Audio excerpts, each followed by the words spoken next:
All right, Brendan Taylor here, True School Sports. I'm here with Josniel Castro. How you doing, champ? I'm good. Chilling. Just finished training. Yeah, nice to meet you. You too. Yeah, man. I know you're from a place that I'm very familiar with, Lawrence in Lowell, Massachusetts. For people that don't know you, man, could you just tell them a little bit about like your background in boxing and who it is you are, like your amateur career and stuff like that? So I had like about 50 fights as an amateur. I won the Golden Gloves like 4 times. State or regional? Or state, national? State, regional, yeah, basically the same thing. Yeah. So I've been to the nationals, but you know what I mean. You know how that is, 2-minute rounds. Yeah. But I've been to the nationals. I was ranked like second and third. You know how it goes up and down. But I was ranked at 165 and 152. Mostly at 152. Man, I had a decent amateur career. A lot of robberies. That's why like there's a lot of favoritism in amateurs. So like that's why I want to turn pro. I didn't really care about the Olympics and none of that. So that's why I want to turn pro. So I got 5 fights right now. I got my 6th fight on Saturday. We're ready to get that W again. Absolutely, man. Was there anybody in the Golden Gloves that you fought that people might know, like names? Do you know any? I mean, I'm not the type that just say names, but I'm not really worried about anybody. I got you. Okay. Yeah. How would you classify your style of fighting for somebody who's never watched you fight? Like, how would you best describe yourself? I'm like aggressive and like, so you know, Derik, he's a finesse. He's trying to fix the technique and all that. He's all about the fundamentals and all that. So he's fixing me all. He's trying to get me to be a boxer puncher. I can box well, but a lot of times I get into the like fighting mode and whatnot. You want to go to war?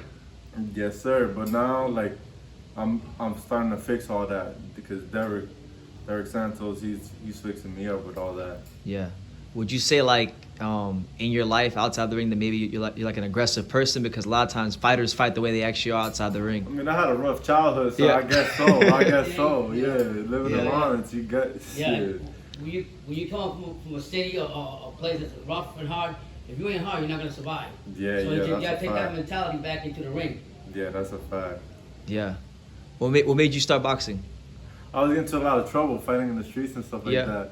So fighting in school all the time. So I was like, I have one of my cousins that I'm really close to. Mm-hmm. She has a husband, and he was boxing at the time. He had a couple amateur fights and whatnot, but he used to fight in Puerto Rico. Then he fought in Lawrence. Then he started fighting in Lawrence. I saw him fight and whatnot. Like I went to his fights and stuff, and he was like, "Yo, you want to let's get you in there?" I'm like, all right, shit, maybe. I don't really care. I just fight in the streets. Yeah. But I was like, all right, whatever. I'm down. And then I went to the gym, and then you know how it is in the first time. You just whatever. You just train. Wasn't coming back. I was just still chilling outside in the streets. And then eventually one day I got in trouble, and I was like, you know what? I'm gonna hit the gym. Yeah. I was like, I'm trying to fight. I went in and I talked to the coach. I was like, yo, I'm trying to train to fight. I'm not here to train or work out. I'm trying to fight. And then probably 6 months later, I fought my first fight, and then I kept fighting after that. Yeah. That's how I got into fighting, because I had a lot of anger issues. So that's how I got into I got it all out in there. The good thing about boxing is like if you are angry, by the time you leave the gym, you're too tired to be angry. Yeah, you're too tired. I go home and I eat and sleep. That's it. That's it. I eat and sleep. Yeah, man. How'd you hook up with Derik Santos? Like how did that work out? So I was living, pretty much, just to top it off, I've always lived in Lawrence, and I was in foster home, so like, Me too. You know what I mean? Yeah, so like I would always train there. I was training there, and then eventually when I turned 18, I moved out, and then I moved to Maine for a little bit. Okay. I just wanted a change, so I moved to Maine, and then I had my amateur career over there. I turned pro with the guy that he's the president of USA Boxing New England. No, I think the whole thing. Oh yeah? Yeah, Bobby Russo. So I turned pro with him. Then eventually, I don't know, I just didn't like Maine, so I was just like, you know what, I need something different.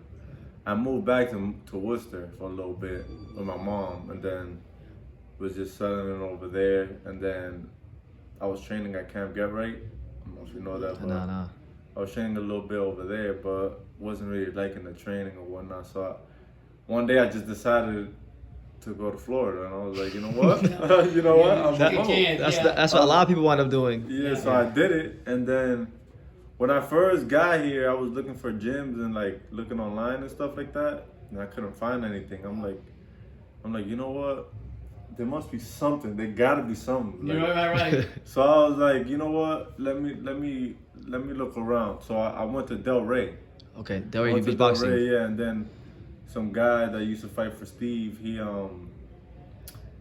he was there, and I was like, yo, what's up? But like, I'm trying to train. I'm a pro. I got 2 fights. I had 2 fights. I was like, I'm 2-0. Like, I'm trying to get my fights up. You know what I mean? I'm trying to train again. And he was like, oh, like the coach ain't there because they were fighting that weekend. It was a busy week or whatnot. Yeah. So I was like, all right, cool. And I was like, and then he told me to come in, but I never ended up going. And then eventually I kept texting him, and I was like, yo, like, what's up? And he's like, yo, my coach is very busy, so like I got this guy that you probably be a good fit for you. You know what I mean? Like, so I was like, all right, cool, just give me the info. He sent me the info, and I looked at his thing, and I saw that he trained like Sullivan and Chris Algieri and all them, and I was like, oh shit. I was like, you know what? I'm gonna go check it out. I went over, talked to Derik, you know what I mean? We worked it out. And then I came, I was training for a little bit, but then like, you know what I mean? First time here, you know what I mean? I was Not small, used to so the atmosphere. yeah, so I was just like coming in and like every couple of days. And then eventually I was like, you know what? I talked to like, so at first he was my advisor, my manager now. At first he was my advisor, and then I talked to him about like possibly being my manager. I was like, yo, I'm trying to take this serious. Like, I got this coach that I think is gonna be a great fit for me and whatnot. Like, and then they talked, and you know what I mean. And then I was like, you know what? Let's do it. And then I started training every day. Yeah. Ever since. And now you're here. You got your what? You got your 6th professional fight on today or 7? Yeah. 6? I when I came here, I only had 2. You had 2. Yeah. And now you got one on Saturday, which your 6th, right? Yeah. And that'll be in Boston. That'll be in Framingham. So Okay. like close to Boston, Close. Yeah. Okay. I want to ask one question. You know the trilogy with Arturo and Mickey Ward, right? Yeah. Mickey Ward's from Lowell, Massachusetts, right? Yeah. My question to you: are you gonna be the Puerto Rican Dominican Mickey Ward? I mean, I'm a be like that, You'll be like as in the people gonna love me the way they love him, but Yeah. I ain't gonna fight like him. He not trying- I ain't gonna be getting hit like You that. you trying to talk properly and keep that face nice and clean. Yeah, I ain't getting hit like that. Yeah. I mean, you learn from that's what I'm saying, but you have. Yeah. I say that because he's the biggest name from New England. Yeah. From Lowell, not from New England. Lowell, and I think that him being like that, it can motivate you. Like you said, obviously you learn from it that you're not gonna get hit. You already know that. But what I like about you is, it's crazy. You're like the quiet with the storm. Yeah. I'm always quiet. Yeah, but I'm saying you've been through the storm, and now you're looking for that peace. Yeah, of course. But don't cross it. Yeah. And don't cross it in the ring either. Yeah, that's a fact. Respect. Absolutely, man. Well, I'm gonna let you go, man. But before I end the interview, I wanted to ask: is there any message you want to get out to the people that are watching this video, the boxing world? You know, your fans, anything? I mean, you know what I mean. Just keep an eye on me. You know what I mean. Follow me on Instagram, Facebook, all that. Josniel Castro TG.